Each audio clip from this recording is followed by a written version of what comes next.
Nächstes Mal bei Temptation Island. Da muss ich schon mal schlucken. Kann ich dir glauben?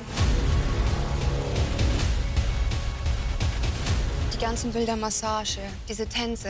Ich habe gesehen, wie sie ihren Rock hochzieht. So, was geht da ab? Das ist mehr wie Tanzen. Das ist heiß machen. Du musst auch dich in meine Lage versetzen. Die Bilder demütigen auch. Das wird jetzt wahrscheinlich spicy.